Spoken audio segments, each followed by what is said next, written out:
আমি নরসিংদী একটা মাহফিলে গিয়েছি, যে রুমে আসি ওই রুমে ঢোকার সময় দেখি মালসা বা বাটিতে করে আগুন দিয়ে রেখেছে। তো আমি জিজ্ঞাসা করলাম কেন আগুন?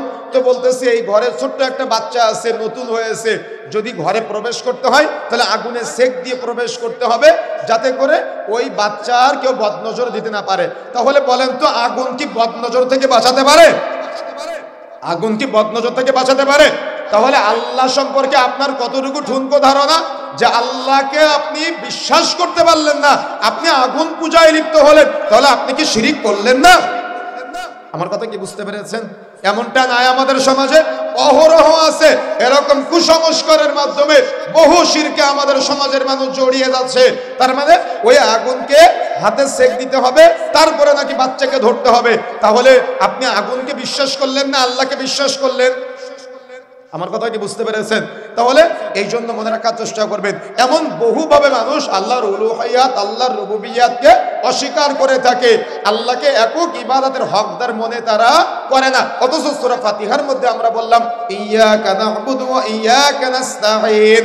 ইয়াকা শব্দের অর্থ হলো একমাত্র, কেবলমাত্র, শুধুমাত্র। না'বুদু আল্লাহ তোমারই ইবাদত করি, ওয়া এবং ইয়াকা একমাত্র, কেবলমাত্র, শুধুমাত্র, নাস্তাঈন আল্লাহ তোমার কাছেই সাহায্য প্রার্থনা করি। তো মসজিদে যে আল্লাহ আপনাকে রক্ষা করতে পারে, আপনার রিজিক দাতা, ইবাদতের হকদার বললেন, ওই আল্লাহ আপনার সন্তানকে বদনজর থেকে বাঁচাতে পারে না?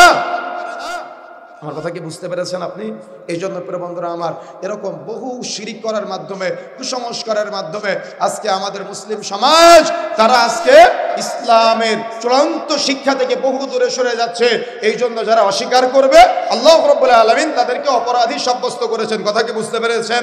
সুতরাং আল্লাহর উলুহিয়াত, রুবুবিয়াত, আসমা ও সিফাতকে এবং মৃত্যু পরবর্তী জীবন, বারজাকের জীবনকে, জান্নাত জাহান্নাম অস্বীকার করা যাবে না। কথা কি বুঝতে পেরেছেন?